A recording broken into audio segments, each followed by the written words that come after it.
daw pwedeng manufacture sa Pilipinas. Minsan binigyan pa nga ako ng death certificate ng kusado. Pagkatapos minahuli ko, huling-huli, buhay na buhay. Ganon ang ating korte dito. Huwag na kong padara ng kalukuhan ninyo dahil alam na alam ko yon. Kayo, nag-practice kayo, 1 taon, 2 taon. Ako, RTC judge.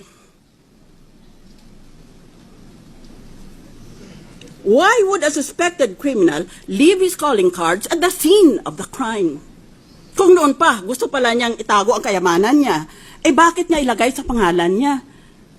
Marami dito sa Pilipinas naglalagay sa ibang papangalan ng ibang tao. Hindi kaya alam ng abogado yon? May master's pa sa Harvard, may doctorate pa sa UST. Ganun kaya siya katanga? Assuming for the sake of argument that there is a preponderance of evidence for the prosecution, the preponderance is not overwhelming. Yan ang Ingles. Hinada ko para sa 2 minutes ko. Wala pala kaming limitasyon. Ngayon Tagalog naman, at hingi na ako ng paumanhin, abansi pa lang, dahil kulang na kulang Tagalog ko. Unang punto, kung matalo ang Chief Justice dito, di ang ibig sabihin pala, ang mga nananalo ay mga honest na tao. Dahil kinondena nila dahil corrupt yung taong yon. Di, palagay din natin na itong mga representante, dahil lahat tayo, we represent the people, isn't that so? That's why we are elected officers. We're supposed to represent our constituencies. Kung hatulan natin may sala yan, di, ibig lang dahil crooked siya, di ibig lang sabihin tayo, honest tayo. Ngayon, kung lahat pala tayo honest, o marami pala tayo sa atin ay honest, why is the Philippines often, or if not all the time, why is the Philippines always ranked as one of the most corrupt countries in the whole world? Yan, sagutin niyo ako niyan. Nagpapakalinis kayo? Aba kung malinis pala ang mga opisyalis natin at malinis pala sa buong bansa, bakit palagi tayong nililista ng Transparency International as one of the most corrupt countries in the world? Magtitinginan tayo? Sino kaya dito? Yan ang unang punto ko. Pangalawa, tumigil na kayo ng kapapangkapan nyo, mga artista. Merong mga politiko na alam natin kung anong loopholes nila sa SALN.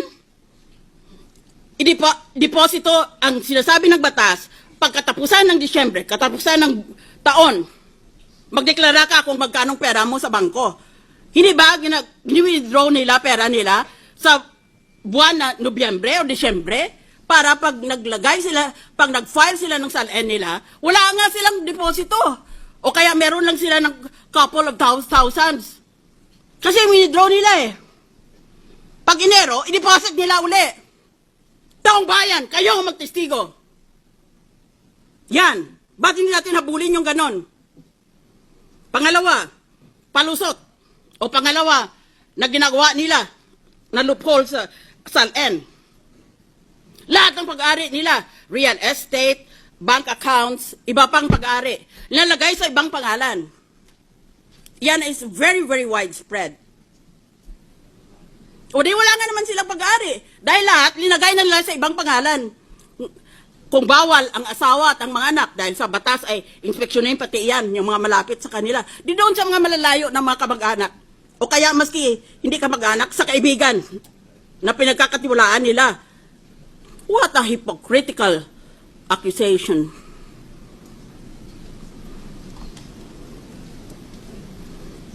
That is a problem with this country. We're all for honest government, and yet the world condemns us as one of the most corrupt countries in the world. That's why it is difficult to win in any international election, in any international campaign, because the Philippines, among others, has a reputation of being a corrupt country. Isip ng iba, kung corrupt ang bayan na yan, walang matinong lalabas dyan. Walang matinong ibubunga yan.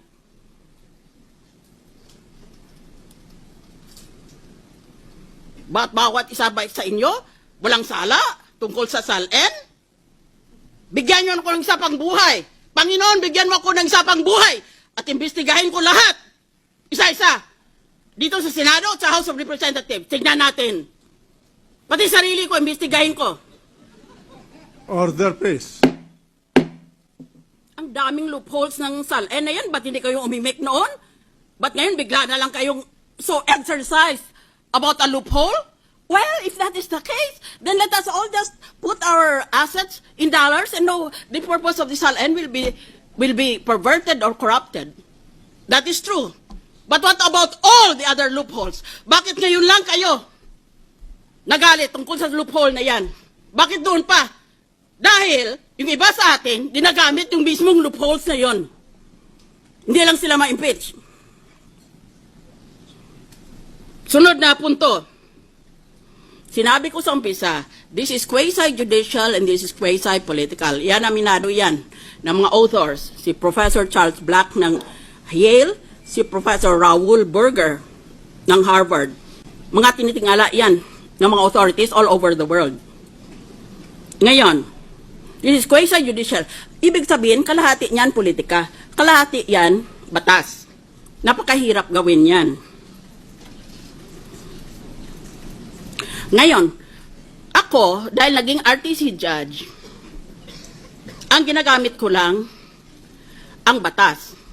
Wala akong ginagamit sa pampolitika dahil hindi na ako makatakbo ulit. Natawag na ako ng International Criminal Court. Wala na akong kinabukasan sa politika sa Pilipinas. Even if I wanted to, I am prohibited because this is already my second term, consecutive term. Ngayon, ano bang sinasabi na quasi-political? Investigahin nga natin for future impeachments. Anong sinasabi na quasi-judicial, quasi-political? Madaling intindihin ang quasi-judicial. Kalahati niyan tungkol sa hustisya o tungkol sa batas. Pero kalahati yan tungkol sa politika. Anong ibig sabihin ng tungkol sa politika?